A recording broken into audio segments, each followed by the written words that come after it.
Y si estamos bien es gracias a Él. Vamos a ir a Romanos, hermanos, si son tan amables.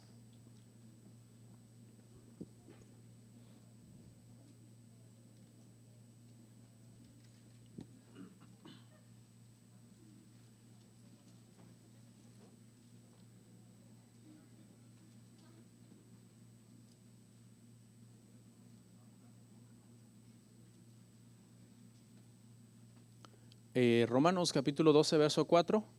Y se pone en pie, verso 4.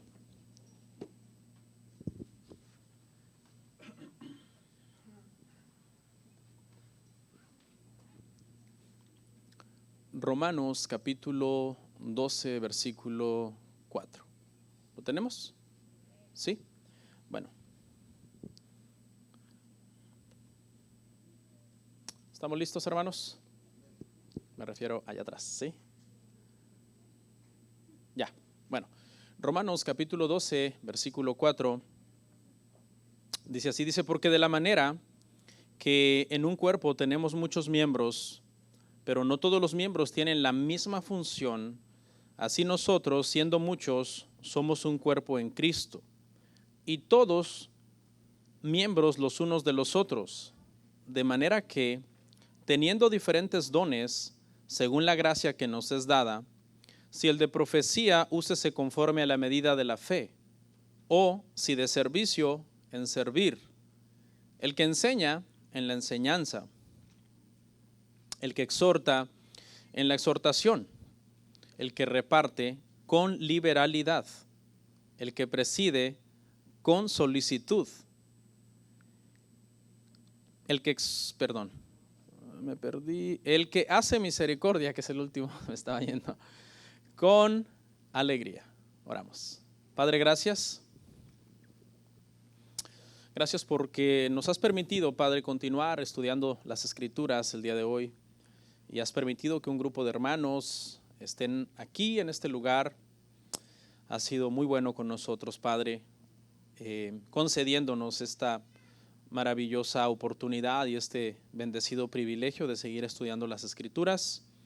Ayúdanos, Padre, estamos en Romanos, una epístola complicada, quizás la más complicada de todas en el Nuevo Testamento. Así que apelamos, Padre, a tu amor, a tu gracia, a tu misericordia, para que el predicador tenga el denuedo de hacerlo con valor, con sabiduría, y la audiencia tenga bien oír con atención y atesorar tu palabra, Señor, en sus corazones. Gracias por los que nos están viendo por internet y los que están aquí presentes, en Cristo Jesús. Amén. Amén. ¿Pueden sentarse, hermanos?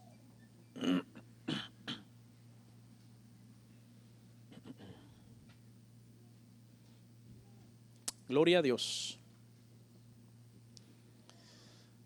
Hermanos, el día de hoy vamos a ver nuestro tema número 34 dentro de nuestra serie de Romanos. Romanos, parte número 34. La semana pasada iniciamos esta nueva sección de deberes cristianos, donde dijimos que estaremos hablando sobre este asunto de deberes cristianos y práctica cristiana por 5 capítulos, 12, 13, 14, 15 y 16. Y bueno, ya rebasamos los primeros 11 capítulos de Romanos, que fueron teológicos, y doctrinales y profundos y complicados, y bueno, nos salió humo de repente por ahí algunos de la cabeza, especialmente al que estudió los temas. Y bueno, entramos a esta parte de práctica donde cómicamente decía yo hace unos días que ya por ahí uno como pastor se siente como pez en el agua con estos temas, porque son cosas que de alguna forma uno ya ha abordado, ¿no? Lo que son los temas prácticos de conducta cristiana. Es bien importante para entender este tema, hermanos, que nos quede claro que en el tema pasado, en los 3 versos de este capítulo, los primeros 3 versos del 1 al 3, aprendimos que el gozo del cristiano consiste, el verdadero gozo del cristiano consiste en darnos nosotros a Dios sin reservas, porque el Padre ya nos dio a nosotros más que suficiente al darnos a su Hijo. Cuando el Padre nos entregó a su Hijo, nos dio más que suficiente, y todas aquellas cosas que a partir de allí el Señor nos dé, pues son añadiduras. Entonces es importante, hermanos, que entendamos que de aquí en adelante prácticamente todo Romanos trata sobre el dar. Y estamos hablando de dar una conducta cristiana digna de la fe que nosotros profesamos. Ahora, como Dios quiere que nosotros nos demos a Él, no solamente presentando nuestra vida en un sacrificio vivo, santo y agradable a Él, sino también, obviamente, que sirvamos, ¿verdad? Que sirvamos en su obra. Entonces, hermano, para eso, Dios decidió darnos dones espirituales a sus hijos. Y ese es el tema que vamos a ver el día de hoy, los dones espirituales. Nos los dio para que nosotros, hermanos, le sirvamos a Él, para que dediquemos nuestra vida a Él. O sea, Él nos da la salvación y la vida eterna, y ahora en respuesta nosotros nos volvemos instrumentos en sus manos para poder hacer su obra. En ese proceso de que Dios espera que nosotros seamos sus instrumentos en sus manos, Él nos da capacidades, nos da dones para que nosotros podamos servirle mejor. Somos entonces, en este sentido, ministros de Dios, comisionados para testificar al mundo sobre Cristo. Pero hay una regla, hermano, para poder entender estos versos que vamos a ver hoy, del 4 al 8 de Romanos 12, es bien importante primero entender Romanos del 1 al 3. Porque prácticamente lo que enseñan ambos temas ya cuando se ponen juntos es que toda vida cristiana que está comprometida con Dios al nivel de Romanos 1 al 3, es una vida que como resultado anhela servir a Dios. O sea, si tú eres el cristiano de Romanos 12, 1 al 3, que presenta su cuerpo en sacrificio a Dios, es imposible que tú te quieras divorciar de servir a Dios. Prácticamente esas dos cosas van juntas. Todo aquel cristiano que adora a Dios y que vive para Dios, como Romanos 12, 1 al 3 muestra, es un cristiano que querrá servir a Dios, querrá ser un instrumento en las manos de Dios.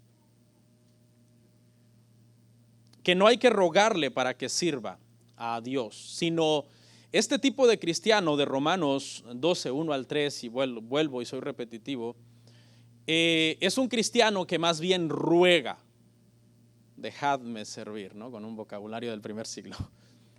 Déjenme servir, hermanos, por favor, déjenme servir. ¿Por qué? Es que su vida está ardiendo, su vida es una ofrenda, su vida es un sacrificio vivo, santo, agradable a Dios.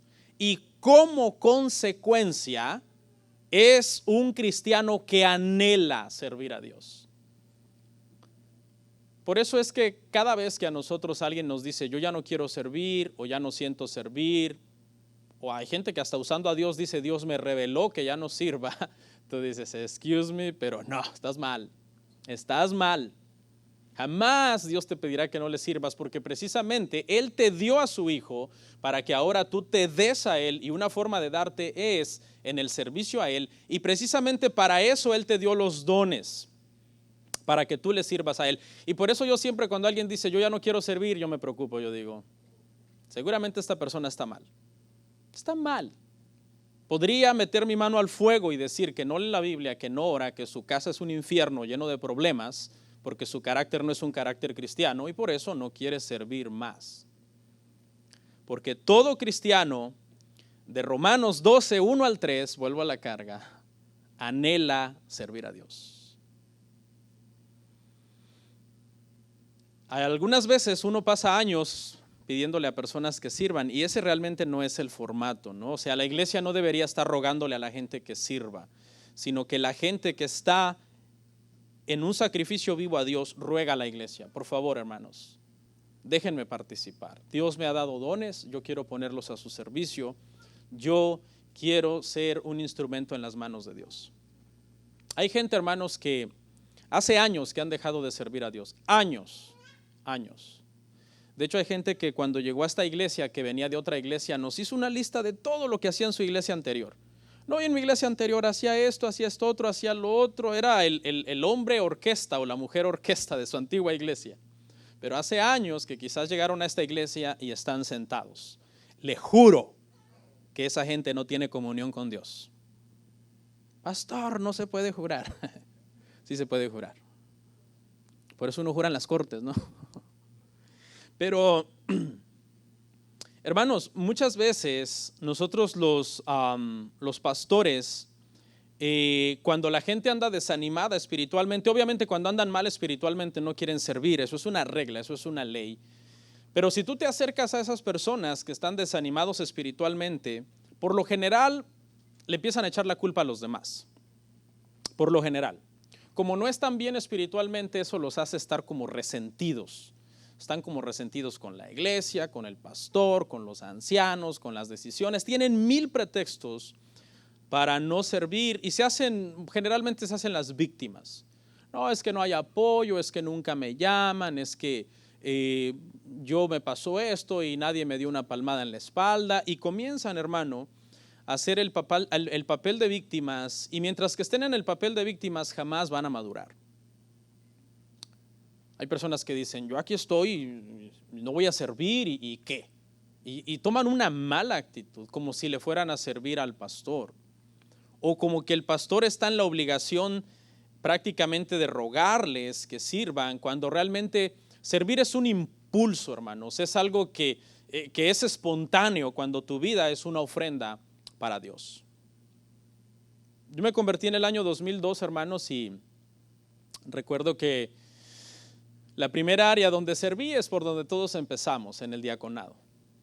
Y por ahí empecé, me acuerdo perfectamente el primer día que serví, era un miércoles, el uniforme era azul, pantalón negro, camisa azul celeste, dicen algunos. Y me recuerdo parado en una puerta sirviendo y sintiéndome como el más grande del mundo. En mi humanidad, ¿no? A veces uno puede pensar, wow, qué gran privilegio. ¿No? Realmente es un gran privilegio, pero está mal que uno se gloríe, ¿no? en una bendición de esas que Dios le permite a uno. Pero era un hambre, un deseo por servir a Dios, por decir, aquí estoy, Señor, ¿qué quieres que haga? ¿Qué hago? ¿Qué hago para ser un instrumento en tus manos? Porque yo entendía que habían muchos instrumentos en la iglesia que eran una bendición para mí, que habían sido una bendición para mí. Y yo quería de la misma forma, con mi vida, poder ser una bendición para otros. Hermanos, maduren. Dejen el papel de víctimas. Dejen el papel de víctimas. Mucha gente, mira, hermano, en estos días que vino la pandemia, gente comentó, yo no voy a volver a la iglesia porque en toda la pandemia el pastor no me llamó. ¿Y por qué no me llamó usted a mí? Yo también soy humano. Yo también me puedo enfermar. Además, es más fácil que usted me llame a mí porque usted tiene un solo pastor. Usted tiene un solo pastor a quien llamar. Yo tengo un montón de gente a quien atender. Ay, pastor, pero es que yo no soy pastor, ese es su trabajo. Y esos comentarios son los que sacan la actitud hostil de las personas y que están mal espiritualmente. Yo detesto cuando alguien usa el papel de víctima y quieren que el pastor sea como su babysitter. Les voy a dar una exhortación antes de entrar al análisis. Ven al pastor como el babysitter, como el porrista. El pastor debe ser mi porrista, que me eche porras para que yo pueda seguir adelante. Si el pastor no me echa porras, yo hasta ahí llegué. No, hermanos. Mi trabajo como hombre de Dios es 2 cosas: leer las escrituras, preparar la predicación y dárselo a usted, orar para que usted, hermano, crezca espiritualmente. Yo le voy a decir una cosa: usted puede tener el pastor que más ora por usted y el pastor que más se esfuerza por predicarle a usted, pero si usted no busca de Dios, ningún pastor en el mundo lo puede animar.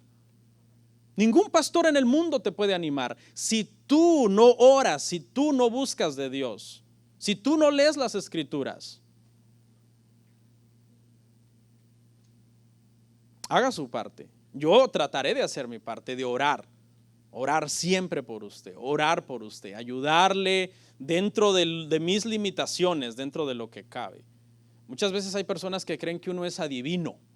Le dice, hermano, ¿y por qué no ha venido? Pues estuve en el hospital. ¿No sabía usted? No, hermano, no tengo el don de adivinación. Pues si es un siervo de Dios, que Dios se lo revele. Yo no creo en esas cosas. Ya está revelado en la Biblia lo más importante y punto.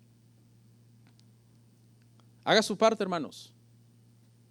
Y quiero hacer esta intro porque a mucha gente tú le dices, hermano, ¿por qué no sirve? Y empieza a echarle la culpa a los demás. No, por esto, no me llaman, no me apoyan, no hay esto, la iglesia falta esto, la iglesia falta el otro, y a ti te falta todo.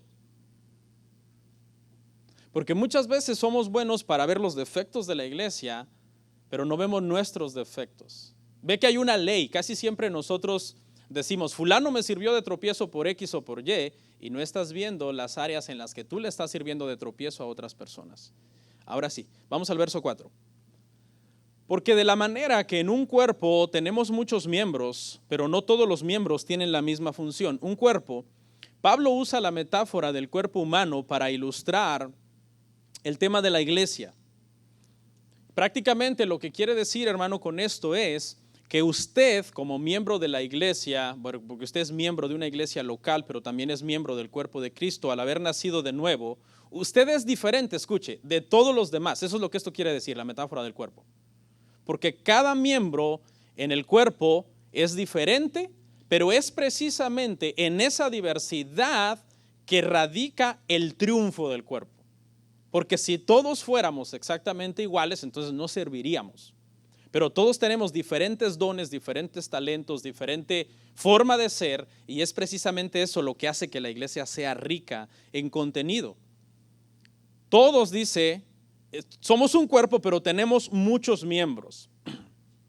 Permítame darle una ilustración de la vida corriente, y quizás los que saben de fútbol, soccer la van a entender un poco mejor.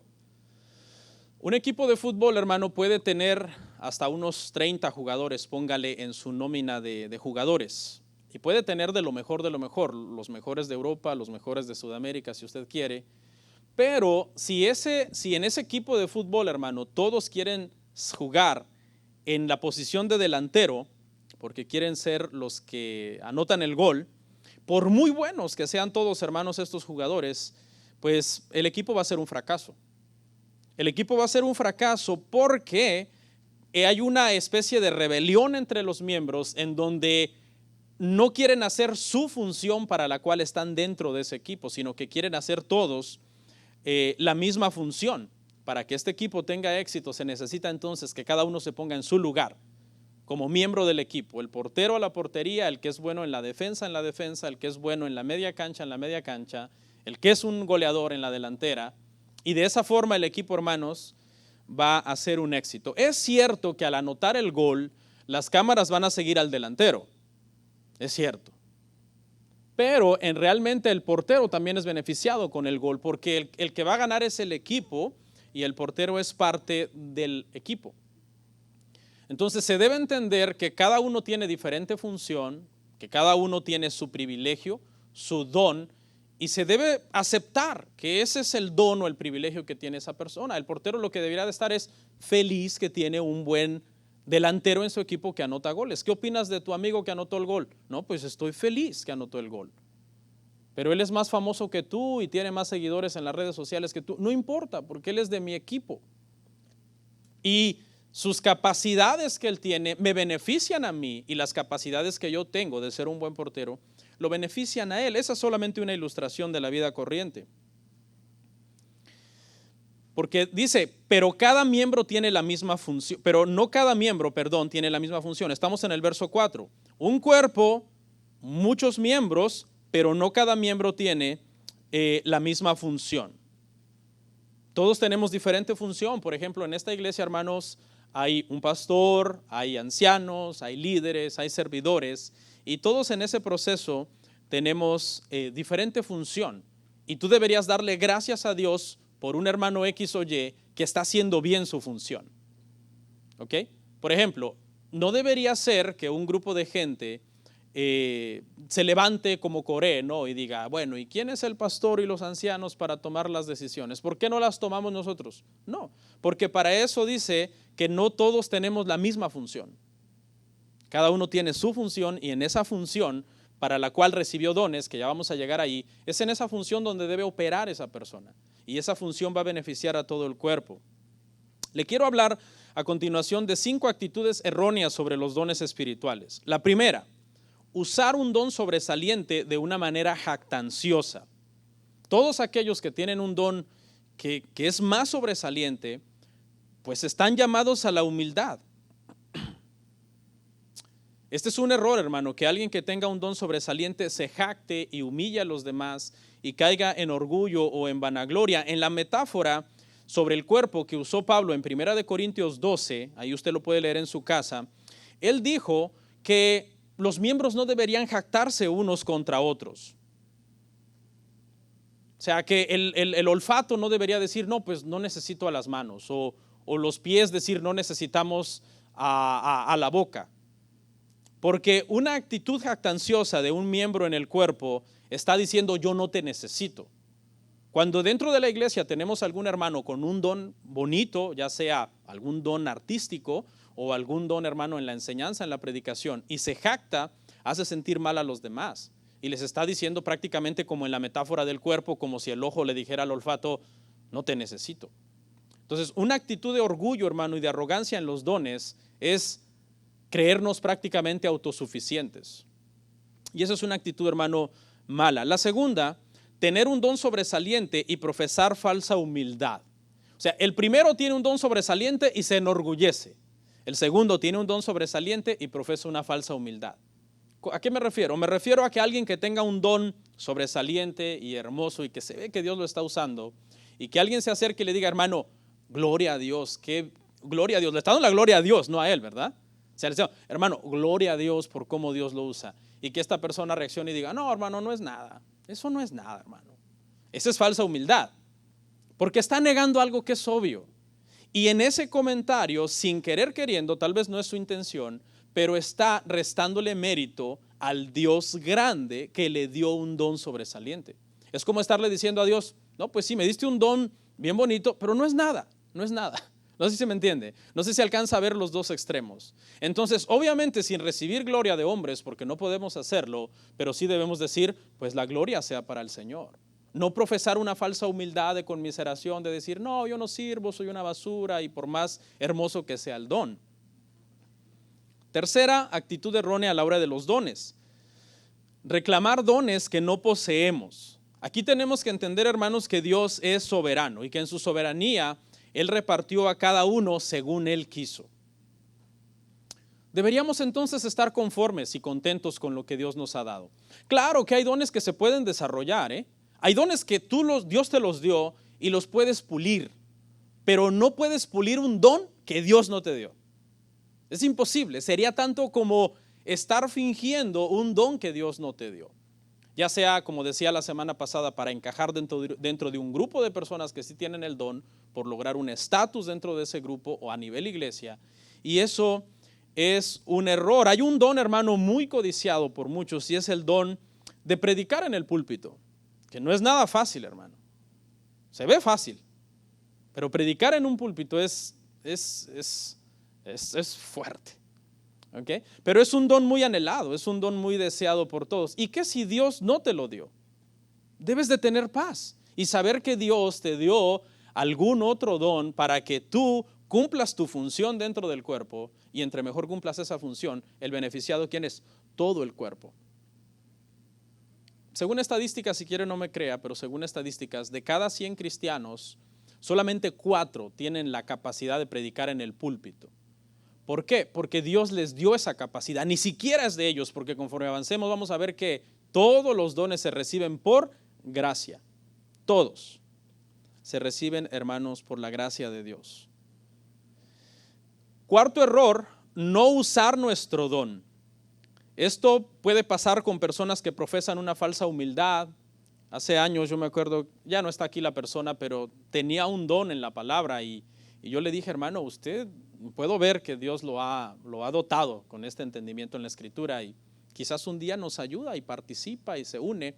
Y me dijo, prefiero estar bajo perfil en la iglesia, como no quiero ser notado en la iglesia, no quiero que me vean, no quiero que me conozcan en la iglesia mucho. Después se fue y entendí, dije yo, wow, que le iba yo a regar más bien al darle el privilegio. Porque pues hay personas que a veces tú ni sabes cómo está su corazón, tienen el don a veces, pero el corazón está malo, el corazón está dañado. Y cuando le das un privilegio tan grande a alguien, yo por eso hablo con los predicadores, les digo, hermanos, ustedes que yo les permito predicar en la iglesia es porque les tengo muchísima confianza, porque es un privilegio que no se le da a cualquiera. Que hay personas que luego salen con sorpresas después de que tú les has dado un privilegio y después de haber estado aquí y de haber ejercido influencia sobre la gente, sus errores que ellos cometan dañan a los demás. Y por eso yo les hago un llamado a los que predican. Están prácticamente en la mira de todos y están obligados a vivir una vida cristiana que honre a Dios, empezando por su casa. Porque el que no sabe gobernar bien su casa no debería estar haciendo nada en la iglesia. Porque así lo dice la Biblia. Ni siquiera es una doctrina mía. Hay gente que también no usa sus dones porque están resentidos. Quizás se le llamó la atención por alguna cosa, se le hizo una corrección y su reacción fue de un berrinche diciendo, pues ahora no sirvo. Y teniendo el don y siendo que Dios lo plantó en esa iglesia para que explote el don para beneficio de los demás. Pero como está resentido, de hecho hay gente, hermano, que ha dejado de servir porque están resentidos hasta con Dios. A ese nivel de ignorancia llegan muchos cristianos. Claro, no lo reconocen, ¿verdad? Pero ahí está escondido en algunas capas internas del corazón una especie de resentimiento con Dios. ¿Por qué Dios ha permitido esto en mi vida? O no tengo gozo. ¿Por qué no tengo gozo? Dios tiene la culpa que no tenga gozo. No, la culpa la tienes tú por no ser el cristiano de Romanos 12, 1 al 3. El quinto error, bueno, hay otra razón también por la que en este número 4, antes de pasar al 5, que no se usa el don, y puede ser miedo o vergüenza, y esto también es comprensible, que es muy intimidante, hermano, ser una persona pública, es muy intimidante, créanme, y las personas te pueden intimidar, y entonces tú por vergüenza o miedo dices, no, yo no me meto ahí, porque eso conlleva mucha presión, pararse enfrente de las personas y enseñarles, porque ahora tú estás en la mira para que vivas lo que estás enseñando. Y 5, quinto error, pensar que no tenemos ningún don. Esto es un error también. Algún don tiene. Hoy vamos a ver 7 que menciona este pasaje. Y yo le aseguro que uno de esos 7 usted tiene. Por lo menos uno, y hay unos que tienen varios. Porque así es Dios, al que más trabaja, más le da. ¿Ok? Dentro de su gracia y su soberanía, obviamente. No es que Dios dijo, no te lo iba a dar, pero ahora sí te lo voy a dar. No, yo ya sabía todo lo que... Dios no está improvisando. ¿Ok? Entonces no piense que usted no tiene ningún don. ¿Cuál es el detalle con los dones, hermano? Que los dones no nos son dados con un manual de instrucciones, en donde tú abres el manual y dices, tal don opera de tal manera. Paso 1, haga esto. Paso 2, haga esto. Agarra esta pieza, ensamble la parte A con la parte B. No hay un manual de instrucciones sobre cómo nosotros debemos usar los dones. Y es ahí donde nosotros caemos en esa especie de laguna de estar investigando, ¿qué don me habrá dado el Señor? ¿En qué seré bueno? Es más, hay gente que a lo mejor hasta está sirviendo en algo y dice, ¿será que para esto me llamó el Señor? Tenemos que entender, hermano, que hay llamados, ¿no? Que son llamados de ministerio y hay llamados que no son llamados. O sea, que hay gente que cree que son llamados. Por ejemplo, hace mucho tiempo alguien que se dedicaba al ministerio de danza, que pues desde mi punto de vista es innecesario y completamente deben de ser quitados de las iglesias. Pero alguien me preguntó hace tiempo, yo creo que Dios me llamó a danzar. Le digo, no, Dios no anda llamando a nadie a danzar. Dance si quiere y si tiene el talento y si tiene flexibilidad y no sé qué gracia tendrá al moverse, pero eso no es un llamado. Entonces, como no hay un instructivo, uno batalla. Ahora, aquí le voy a dar un secreto y no es mío, es de la Biblia, porque yo no puedo enseñar nada nuevo, ya vamos a llegar ahí. Escuche. ¿En dónde radica el secreto de fluir en los dones que Dios te ha dado? Y de tener paz en que tú lo que estás haciendo es la voluntad de Dios. Y que Dios quiere que los cultives y los pulas y sigas creciendo en esa área. Es muy fácil. Tienes que ser el cristiano de Romanos 12, 1 al 3. Y cuando tú eres ese cristiano que constantemente presenta su cuerpo en sacrificio vivo, santo, agradable a Dios, que su mente ha sido sujetada a la voluntad de Dios y que su voluntad fluye de acuerdo a la palabra de Dios, todo lo que tú hagas será para la gloria de Dios. Y ahí mismo vas a comenzar a fluir en el don que precisamente Dios te ha dado. La iglesia, Dios usa la iglesia también para dar testimonio. Los hermanos pueden darte testimonio. Hermano, vemos esto en ti, eso es bíblico también. A Pablo y a Bernabé dice que cuando vieron que ellos tenían este llamado, la iglesia oró, les impuso las manos y los enviaron a predicar el evangelio. Porque la iglesia también observa. Uno lo siente obviamente también, ¿no? Porque la iglesia no te puede obligar a hacer algo que tú dices, yo no quiero hacer esto.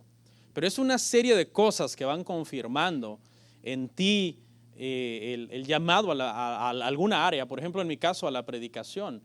Yo me acuerdo el proceso de cómo yo sentía esa pasión por enseñar las escrituras. Y personas al verme alguna vez enseñando, dijeron, lo hace bien, lo hizo bien, debería hacerlo una vez más. Creemos que puede pulirlo el don, aunque sigo en el proceso, obviamente. Pero es toda una serie de cosas entonces, hermanos. Pero entonces, deja de batallar, ay, ¿qué será lo que Dios quiere que yo haga? ¿Qué don tendré? Ahorita, si no estás seguro, por lo menos concéntrate en presentarte a Dios como un sacrificio vivo, santo y agradable, y todo lo demás será su voluntad, porque tú estarás en su voluntad. Ese es el detalle. Es que ¿cómo quieres servir a Dios si para empezar no estás ni en su voluntad? No oras, no lees su palabra, vives peleando en casa, no tienes un carácter cristiano realmente piadoso en el trabajo o con los vecinos, o una persona amargada, sin gozo. Arregla eso primero.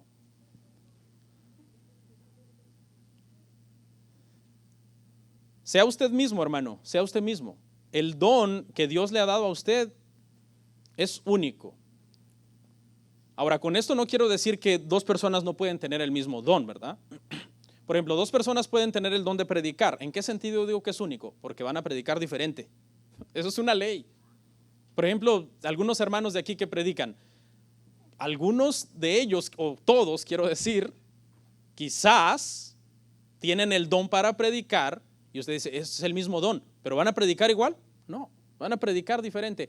Y en ese sentido, cada uno de ellos debe de estar contento diciendo, este soy yo predico así.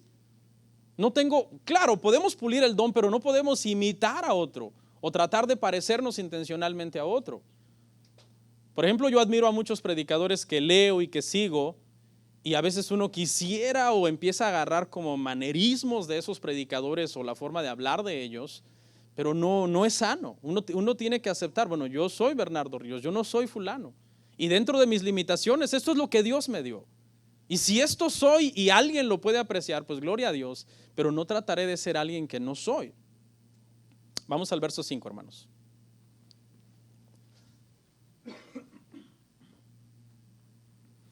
Así nosotros, siendo muchos, somos un cuerpo en Cristo, y todos miembros los unos de los otros.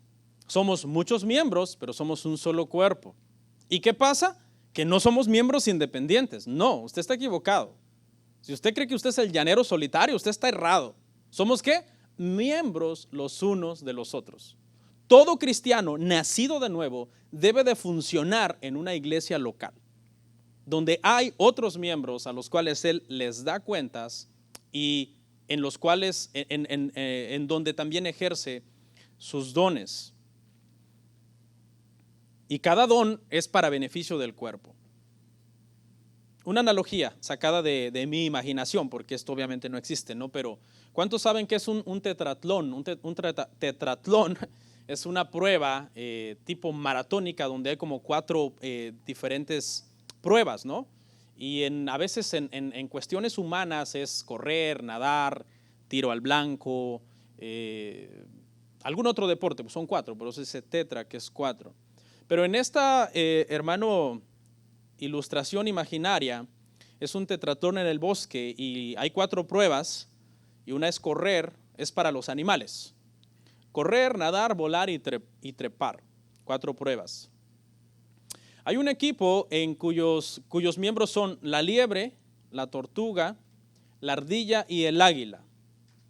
Ahora, lo más sabio aquí, hermanos, es que la liebre haga la prueba de correr, la parte de correr. Eso es lo más sabio.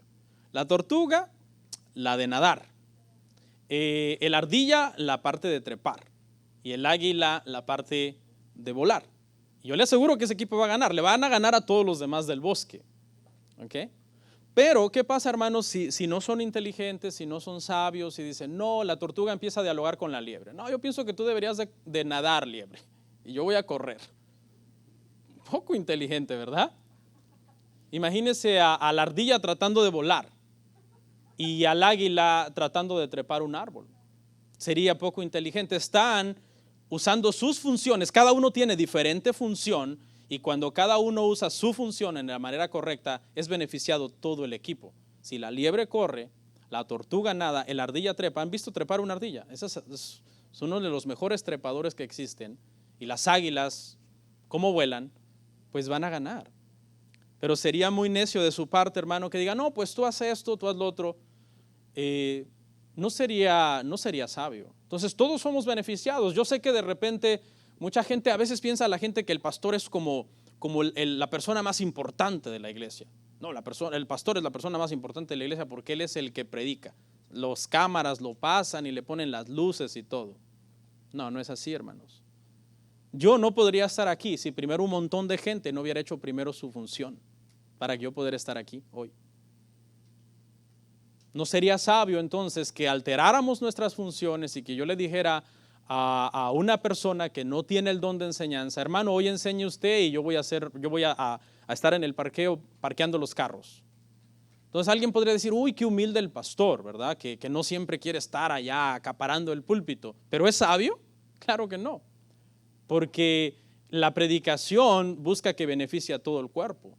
Y si hay una persona que tiene el don de hacerlo, pues entonces es la persona idónea para hacerlo. No me estoy jactando, no estoy diciendo que soy el mejor predicador de aquí. Pero para eso Dios me puso aquí. Ahí es donde entra el tema de la función. ¿Sí? Por ejemplo, aquí habemos 5 o 6 predicadores. Todos tenemos el don, pero no todos tenemos la misma función. ¿Por qué? Porque yo soy el pastor. ¿Ok? Los veo un poco serios. Pero así es verdad y es verdad, porque así la Biblia nos lo enseña. Y ese es el punto a ilustrar dentro de este tetratlón imaginario. El punto a ilustrar es este. Cada quien beneficia mejor el cuerpo o el equipo cuando realiza su función para la cual recibió dones. Vamos a ver una cita que nos confirma esto. Primera de Pedro 4:10, pero en la nueva traducción viviente.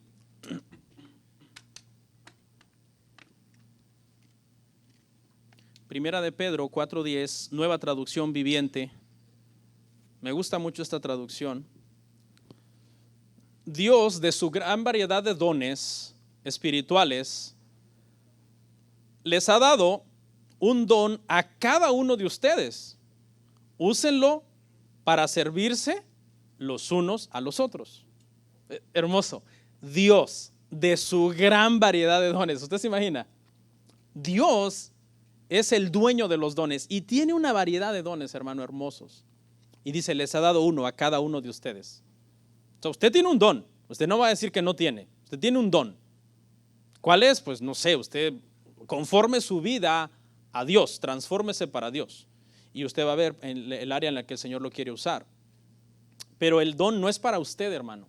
El don no es para beneficio particular de usted. El don siempre tiene que ser para beneficio de la iglesia, beneficio comunitario. Todo don que se quiera usar como beneficio particular mío es un don mal invertido, mal usado, porque no fue dado para eso, sino para el beneficio, hermanos, del cuerpo.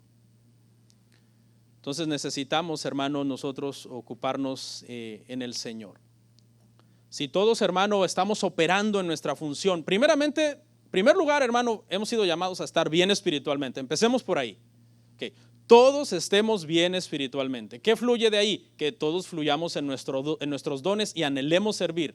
Y eso que nos da como resultado, que seamos una iglesia bastante sana, bastante balanceada en servir a Dios, en nuestra vida de piedad.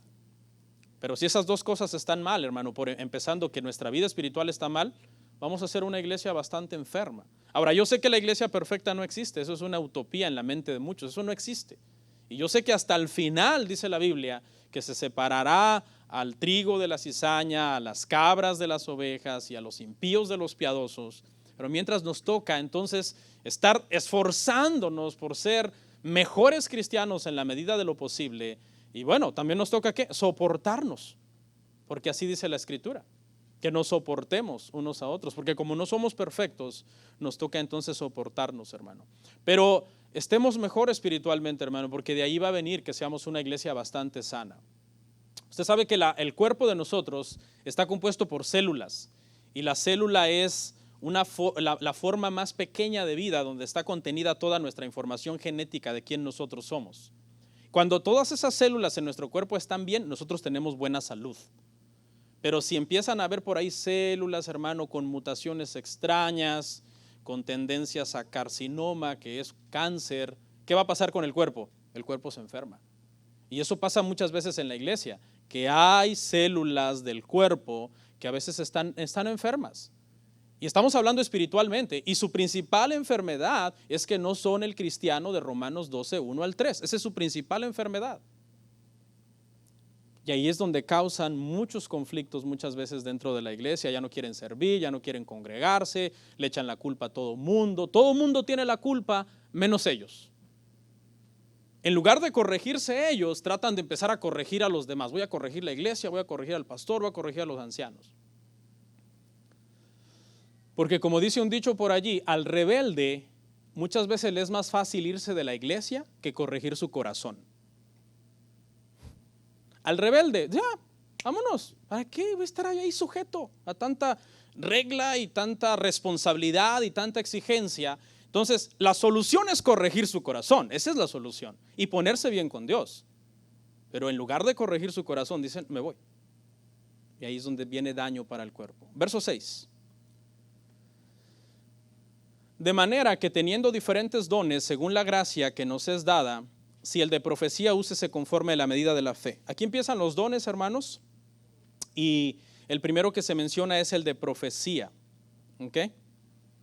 Y quiero entonces empezar por decir acá, hermano, para empezar a analizar estos 7, que los dones deben de ser usados, eso ya lo dijimos, deben de ser usados para que el cuerpo sea bendecido.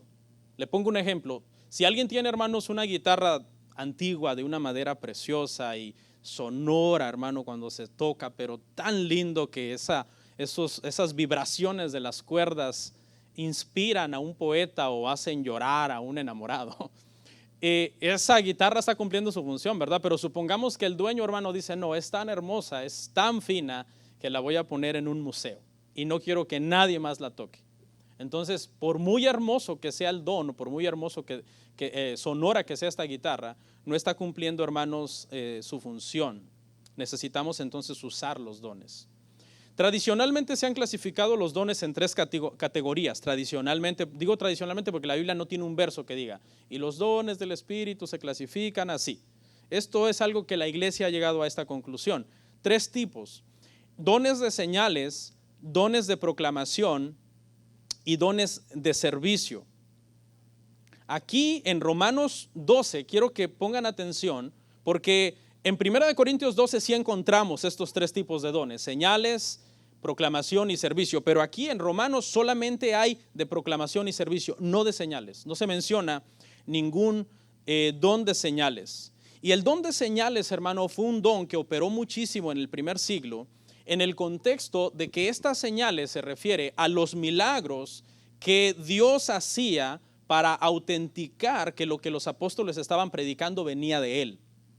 Entonces es en este sentido que a la predicación le seguían los milagros. Los apóstoles predicaban y entonces hacían algún milagro, obviamente Dios lo hacía a través de ellos, y eso confirmaba que lo que ellos estaban diciendo era de Dios. Los milagros, hermano, eran una especie como el amén de Dios, como diciendo Dios, amén, esto es verdad, yo se los estoy diciendo a ellos, yo se lo estoy revelando para que ustedes lo crean. Es en este sentido, hermano, escuche, nosotros los predicadores actualmente no necesitamos más señales. Nosotros, Dios puede hacer señales porque Él es soberano y Él es poderoso, para él no hay nada imposible. Pero yo no necesito señales que confirmen que lo que estoy predicando hoy es de Dios. ¿Alguien sabe por qué? Porque yo estoy predicando la Biblia. Los apóstoles, cuando ellos predicaban, no existía ¿qué? El Nuevo Testamento no existía. Y entonces el milagro confirmaba que lo que estaban diciendo era palabra de Dios. O yo no necesito ningún milagro para confirmar que lo que estoy diciendo es palabra de Dios, porque lo que está en la Biblia es palabra de Dios. Pero como en aquel entonces, hermanos, estaban apenas escribiendo las epístolas y el canon de la Biblia no había cerrado, en ese sentido entonces, hermano, había señales que confirmaban que lo que los apóstoles decían era la palabra del Señor.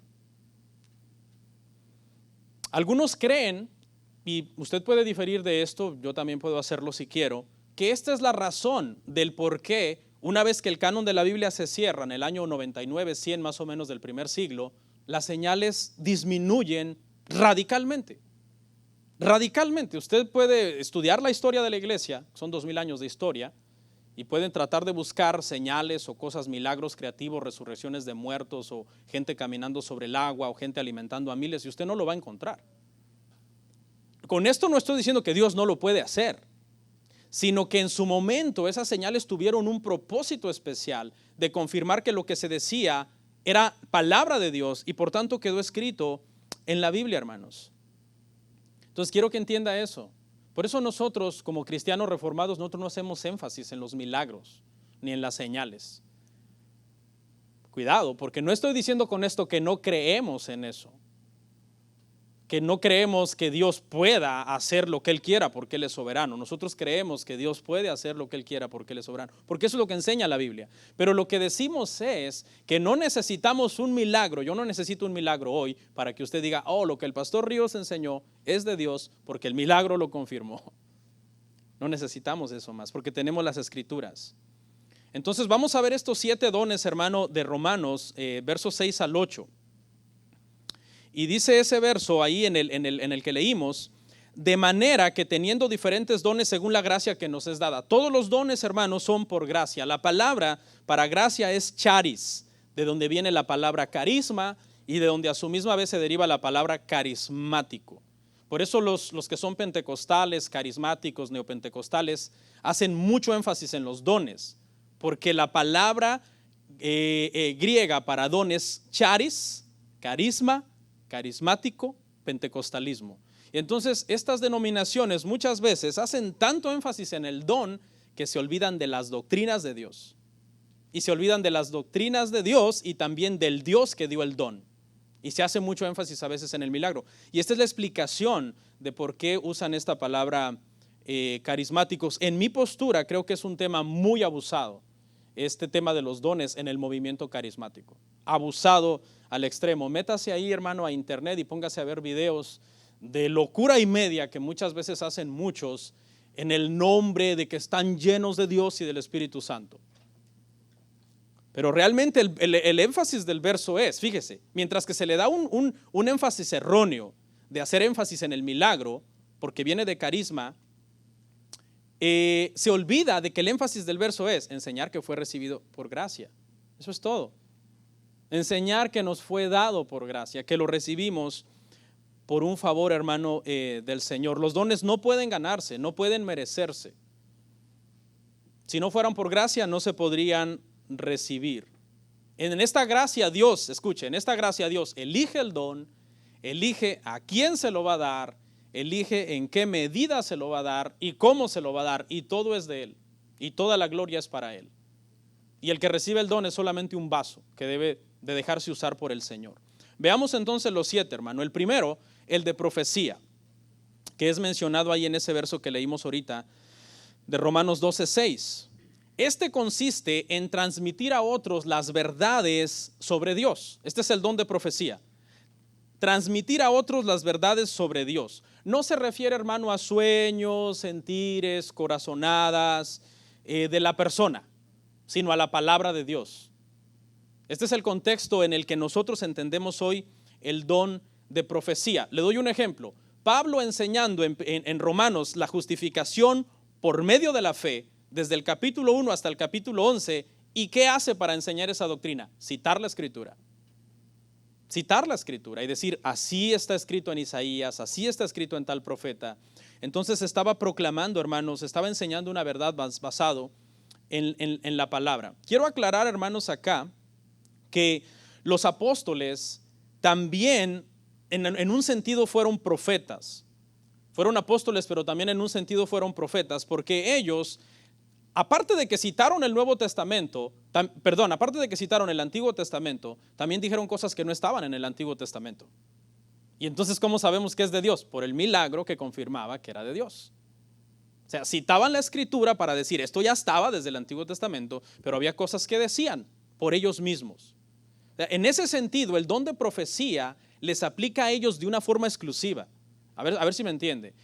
¿En qué sentido? En que ellos podían proclamar la palabra, pero también podían decir algo que no estaba escrito en el Antiguo Testamento.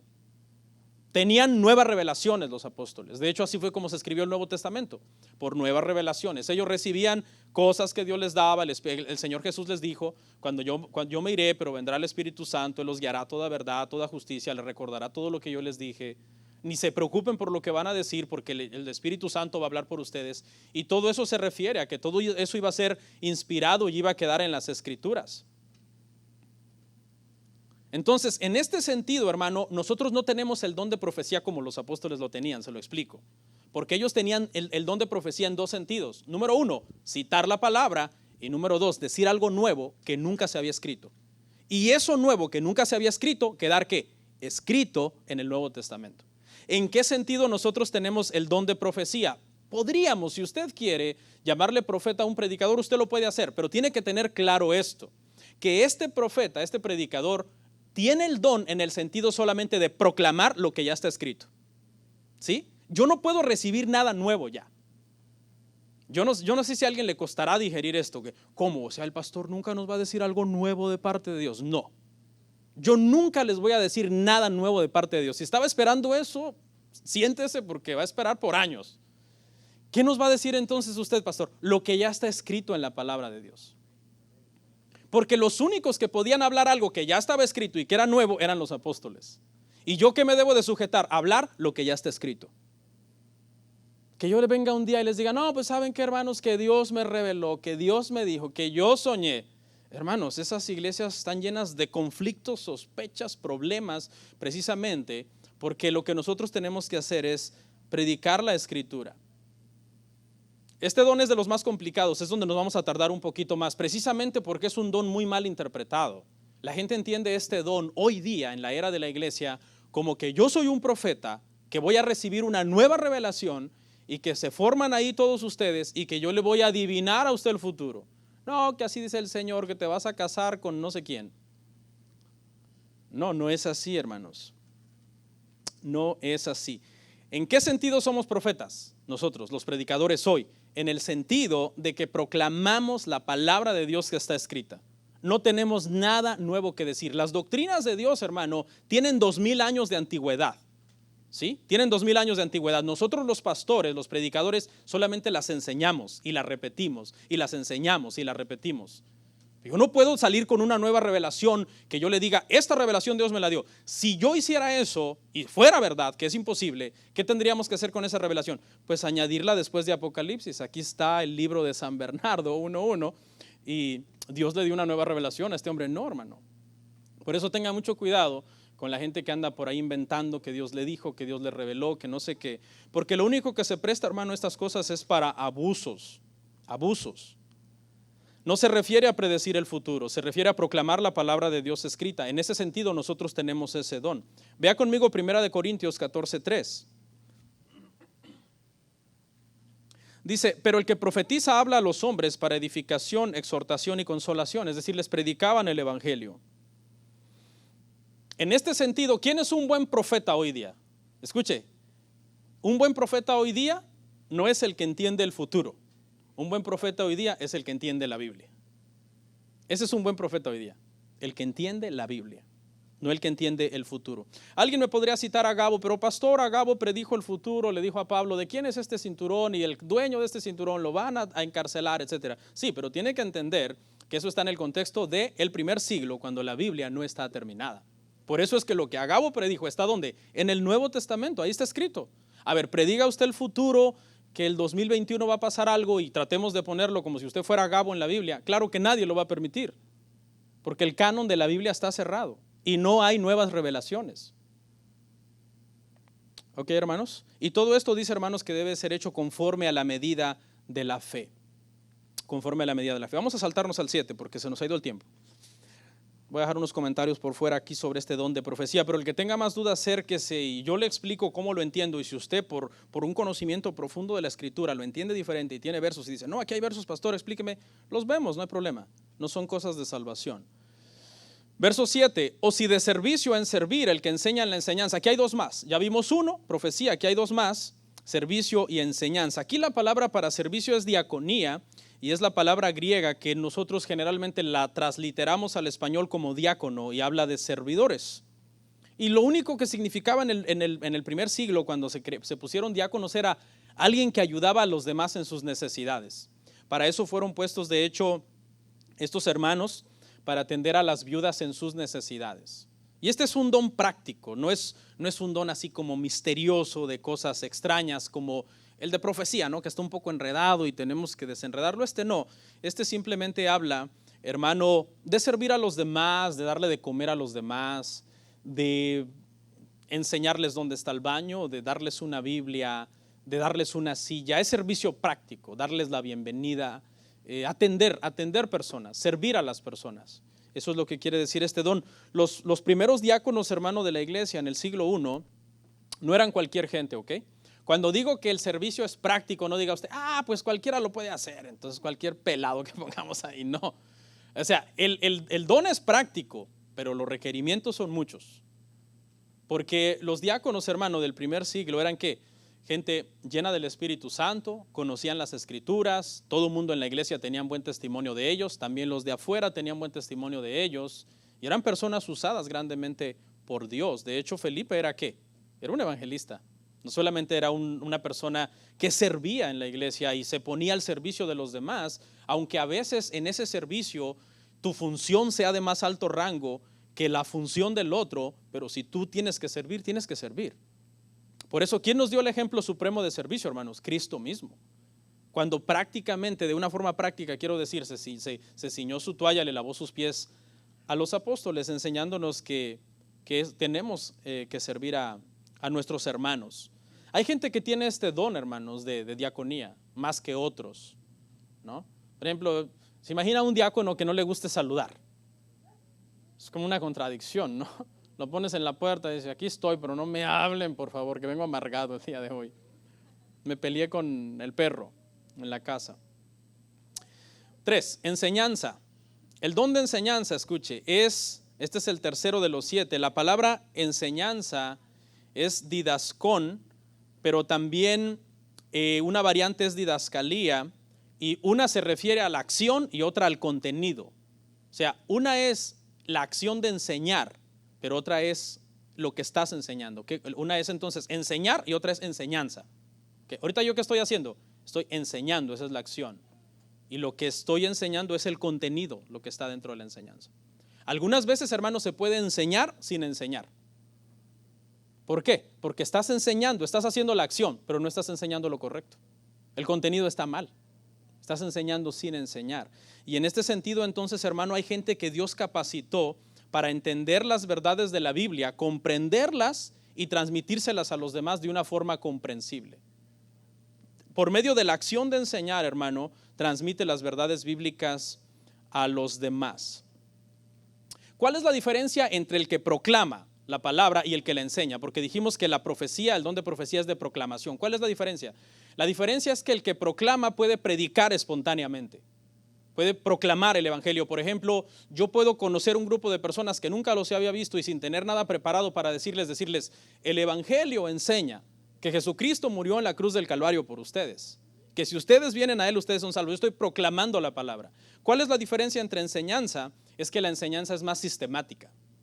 Hay gente que tiene ese don de enseñar la palabra de una forma sistemática, es decir, no es espontánea, sino que es planeada, es estudiada, es meditada. O se puede poner por escrito, se puede transmitir a la persona por medio de ilustraciones, de ejemplos que ya fueron planeados previamente. Las dos cosas son mandadas por Cristo. Cristo dice, vayan y prediquen el evangelio y enséñenles estas cosas. Si ve, las dos cosas son necesarias. En la iglesia se necesitan proclamadores del evangelio que hablen la palabra, lo pueden hacer espontáneamente, claro, citando la Biblia. No digo espontáneamente diciendo, ay, me tomó el espíritu, voy a decir cualquier cosa. No, porque nunca está divorciada, nuestra mente nunca debe ser divorciada de enseñar la verdad de Dios. Pero también hay maestros, hermano, que tienen esta capacidad de enseñar, y estas son las gentes idóneas para enseñar escuela bíblica, para enseñar hasta en un seminario, ¿no? Si son personas que tienen las capacidades para hacerlo, porque son maestros, sistematizan la enseñanza. Mucha gente está en contra de la teología sistemática, pero Cristo la mandó. Cristo dijo, vayan y hagan discípulos. Una cosa es proclamarle la palabra a alguien y otra cosa es sentarse a él y decir, ok, te voy a enseñar qué es la doctrina de la expiación. Es otra cosa muy diferente. Tú te puedes topar un montón de gente allá afuera evangelizando, proclamando, pero si tú le dices, ok, pues explícame la expiación así de una forma fácil, que me quede clara. Yo creo que muchos te van a decir, ¿expía qué? ¿Qué es eso? A muchos ni saben que es una doctrina que está en la Biblia. Entonces es necesario que haya maestros dentro de la iglesia, hermano. Ahora aquí le voy a decir algo. El pastor, por ley tiene que ser maestro, por ley. Pero los maestros no tienen que ser pastores por ley. No tienen que ser pastores por ley, porque son dos cosas diferentes. Hablábamos ayer con unos hermanos en los bautismos de que hay gente que por eso a veces anda poniendo iglesias por aquí, por allá y por allá, porque a veces a lo mejor tienen el don de la enseñanza. Dios les dio ese don de enseñar y son maestros y lo confunden pensando que son pastores, y son dos cosas diferentes. El maestro supremo, hermanos, fue Jesús. Jesús, como citaba las escrituras, dice que cuando resucitó, comenzó desde Moisés, llegó a los profetas y se siguió por los salmos y les dijo, todo esto enseñó de mí la palabra. Oír a Pablo hablar de la escritura, oír al mismo Esteban en su sermón que Esteban dio, cómo conocían la palabra, eran maestros, hermano. Sistemáticamente iban citando históricamente los acontecimientos. Bien dijo Moisés esto, y iban enseñando sistemáticamente, hermanos, la palabra de Dios. Entonces aquí hemos visto, hermanos, dos dones hemos visto aquí. El de profecía ya lo vimos, luego aquí vimos entonces el de diaconía, que consiste en servicio práctico, y ahora hemos visto aquí el de enseñanza, que consiste en sistematizar la doctrina y enseñarla de una forma comprensible. ¿Ok? No todo el que sabe mucho tiene el don de maestro. ¿Ok? Hay gente que puede saber mucho, wow, aprende y todo se lo memoriza, pero no tiene el don de enseñar. Ya cuando se para enfrente de alguien y trate de transmitirle lo que él sabe, no puede. No puede poner en orden las ideas o explicarlo de una forma como bajarlo al nivel que la gente lo pueda entender. Sabe mucho, pero no sabe enseñar. No tiene el don de maestro. Y hermanos, vamos a ver entonces el verso que sigue, el 8, que es el último, y ahí vamos a ver los últimos 4 dones de estos 7. El que exhorta en la exhortación, el que reparte con liberalidad, el que preside con solicitud, el que hace misericordia con alegría. Aquí viene otro, hermano, que se parece al de profecía y al de enseñanza, pero es diferente. Porque mire, el que exhorta, que es el cuarto, la exhortación, viene del griego paraklesis, y quiere decir, es una persona que le está diciendo a los demás que vengan y se pongan al lado de él. ¿Se acuerda que de esta palabra paraklesis es donde viene la palabra parakletos, que es la palabra para Espíritu Santo, y que es consolador? Que traducida al español se podría traducir como alguien que se pone a la par tuya para abogar por ti. Y en este sentido hay gente que tiene este don de exhortación. Este don, hermano, se usa para llamar a las personas al arrepentimiento. Por ejemplo, tú ves a un hermano en una vida disoluta y lo llamas al arrepentimiento. Y si tienes el don, vas a tener una gracia especial que puedes ganar a ese hermano. O sea, en el sentido de que lo hagas arrepentirse. Porque tienes el don de esa exhortación. Es un don también para animar a un hermano a seguir en medio de una prueba muy difícil.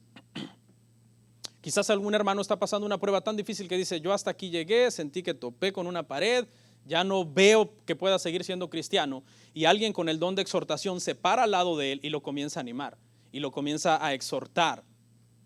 Los exhortadores, por lo general, cuando exhortan a la persona equivocada, se los ganan de enemigos a esa persona equivocada.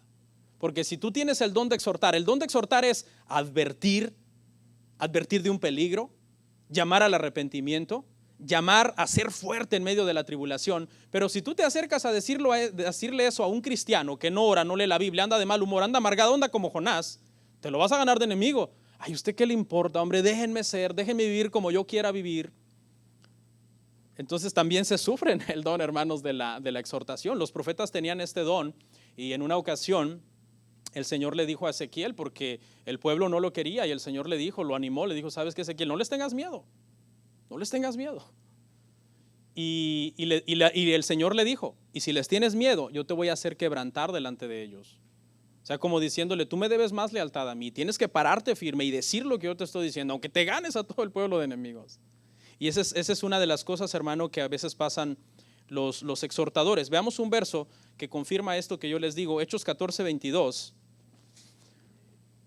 Confirmando los ánimos de los discípulos, exhortándoles a que permaneciesen en la fe y diciéndoles, es necesario que a través de muchas tribulaciones entremos en el reino de Dios. Los estaban animando a los hermanos, exhortándolos en un periodo difícil a que permanecieran firmes.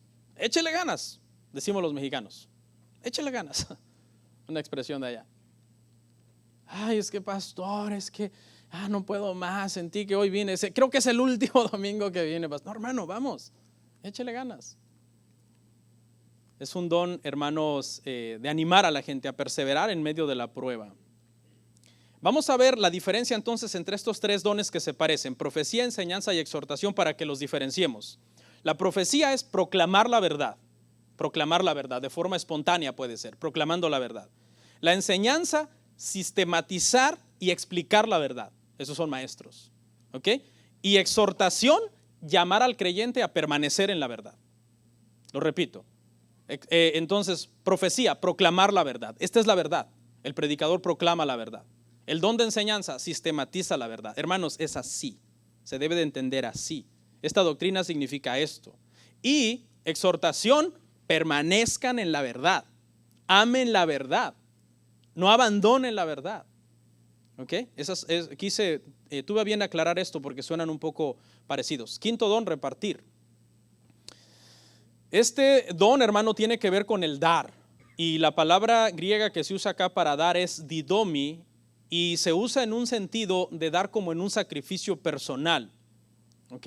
Pero acuérdese que vimos la semana pasada que cuando el sacrificio es vivo, deja de ser sacrificio y se convierte en un privilegio. Por eso hay mucha gente, hermano, que no entiende el don de... todos aquí deberíamos tener este don, todos, el don de dar. Porque el Padre no escatimó a su propio Hijo, sino que lo dio. Dios es generoso. Sus hijos deberíamos de ser generosos. Todos este don, por eso le dije, por lo menos uno de los 7 usted debe tener. Aquí está, por lo menos el don de dar.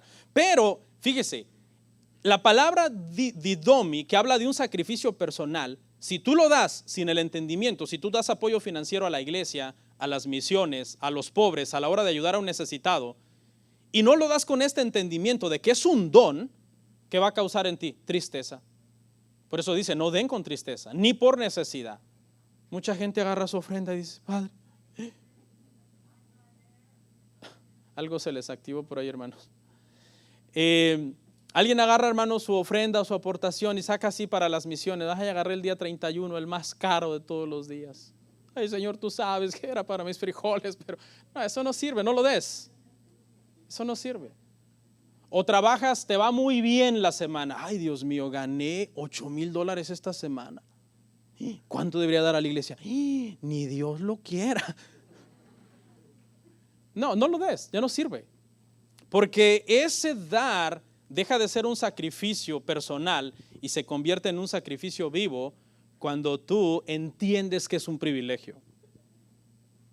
Me recuerdo recién convertido, yo me costaba un poco esta área porque fui criado de tal forma que era demasiado egoísta. Y cuando el Señor comenzó a bendecirme y una empresa que tenía comenzó a irme mejor y comencé a sacar cuentas y a decir, wow, ahora tengo que dar esto. Le pedí mucho a Dios y le voy a ser sincero, sí lo logré, sí le dábamos al Señor lo que era del Señor con mi esposa. Mi esposa fue criada que si un penny tenía que dar, ahí está el penny para darlo, exacto. Y cuando se hace así, hermano, se hace como un sacrificio vivo a Dios. Y todo este don, todo lo deberíamos de tener. Hay un ejemplo de un matrimonio, hermano, que dio sin liberalidad. Porque dice el que reparte con liberalidad. Esa expresión con liberalidad quiere decir con gozo. Dar con gozo. Hay una pareja, hermano, en el Nuevo Testamento que dieron, pero por compromiso. Ya saben quién, ¿no? Ananías y Zafira. Dieron sin liberalidad. Dieron como, bueno, esto es lo que sigue, toca dar.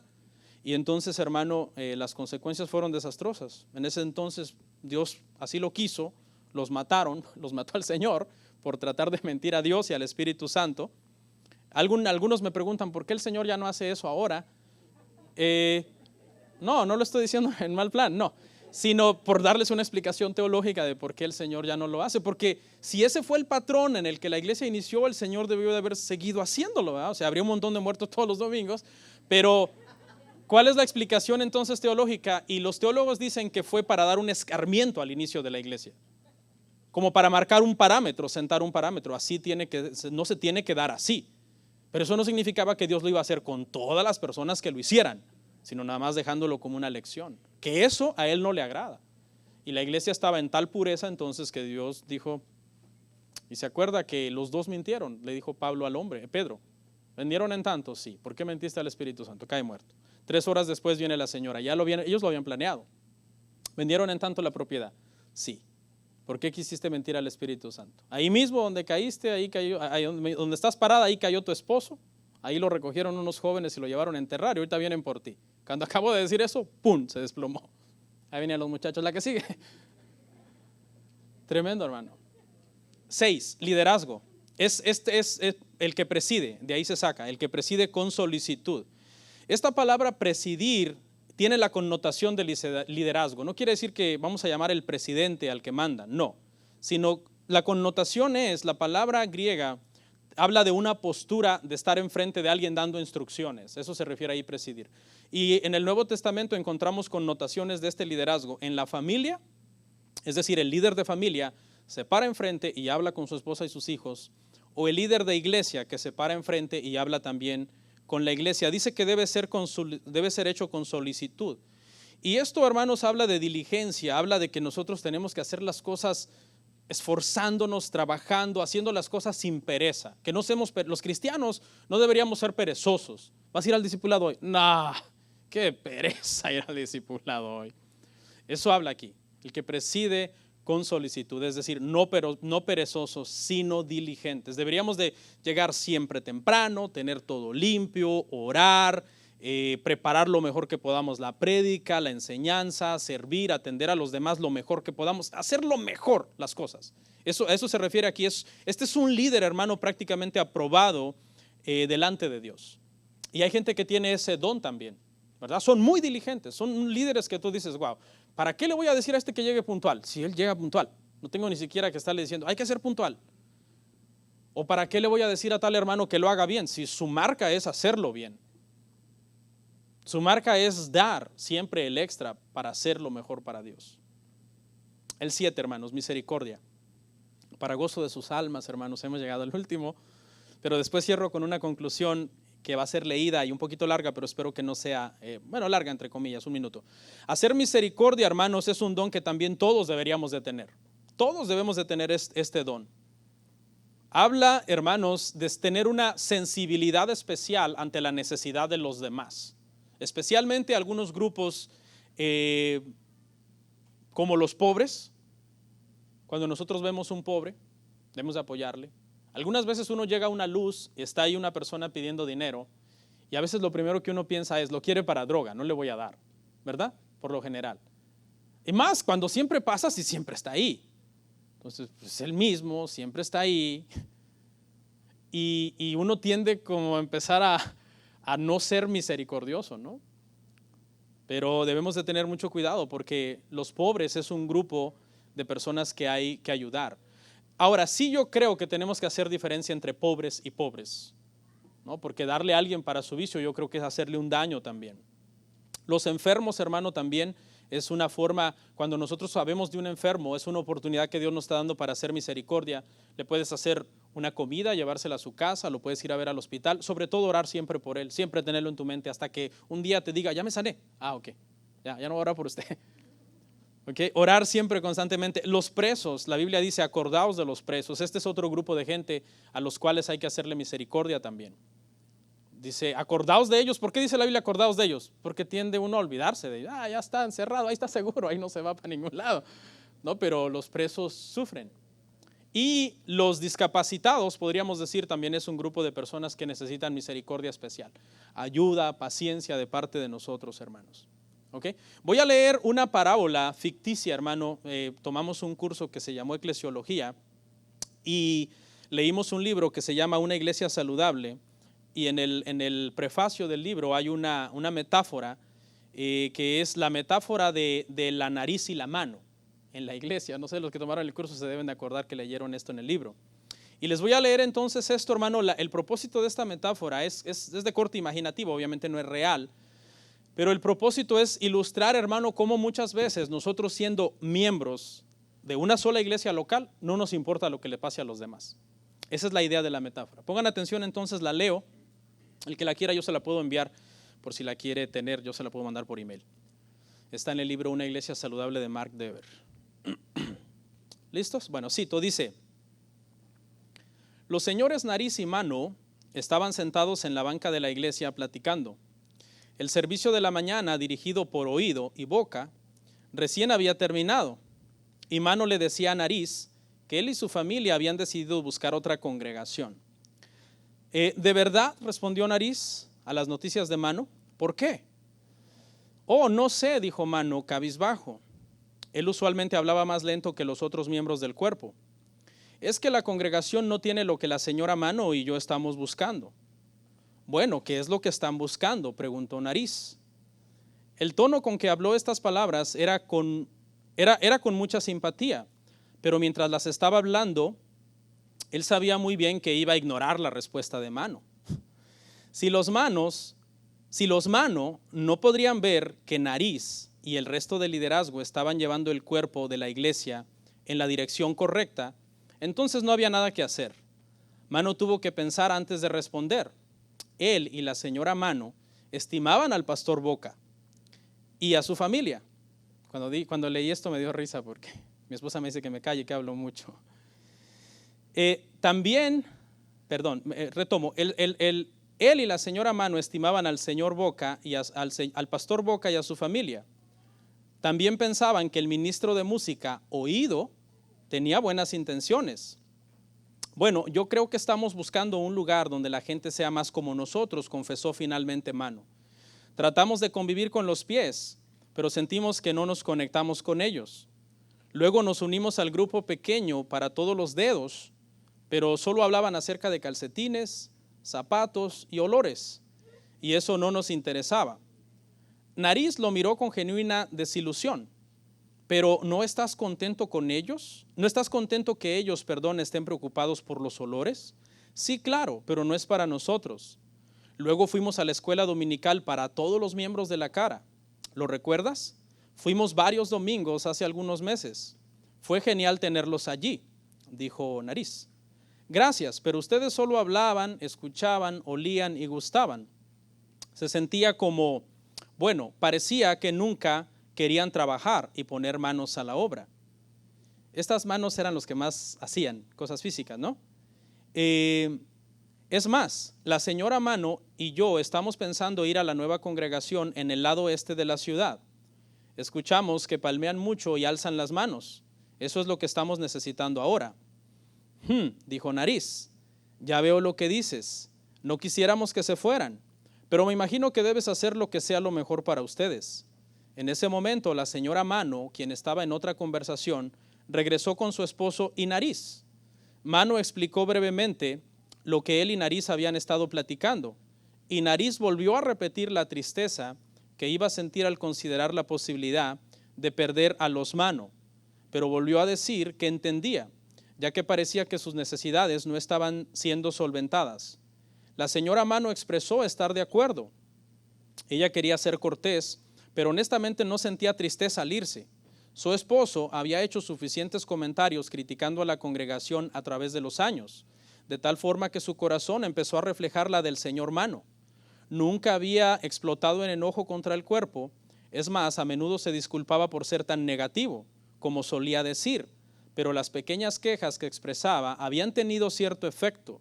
Los grupos pequeños eran un poco exclusivistas, la música estaba pasada de moda, los programas eran un tanto bobos, la enseñanza no era algo que les gustara del todo. Al final, era difícil para los Mano dar una razón, pero finalmente habían decidido que esta congregación no era para ellos. Además, la señora Mano sabía que su hija Meñique no se sentía muy cómoda en el grupo para jóvenes. Todos eran tan diferentes a ella que se sentía fuera de lugar. La señora Mano dijo cómo apreciaba a Nariz y su liderazgo, pero la conversación ya se había prolongado demasiado para Nariz. Es más, el perfume de la señora Mano lo hacía querer estornudar. Agradeció a la señora Mano por sus palabras y le repitió estar triste por su decisión. Se volteó y comenzó a caminar, finalmente diciendo: ¿quién necesita a los Mano? Aparentemente ellos no nos necesitan a nosotros. Fin de la cita. Bueno, es ficticio, pero creo que ilustra una gran verdad de cómo muchas veces los miembros de la misma iglesia no tenemos un interés genuino los unos por los otros. Y yo creo que los Mano, la familia Mano, no tenían razones suficientes para irse. Pero finalmente a los líderes de la misma iglesia no le importaba tampoco que se fueran. Entonces, una especie de indiferencia, hermano, que a veces está pues en el cuerpo de Cristo y que no debería de ser. Y eso pasa, hermano, porque muchas veces, ahora sí que hermano, mano, no hay una búsqueda espiritual de todos en la iglesia. Vamos a orar, hermanos.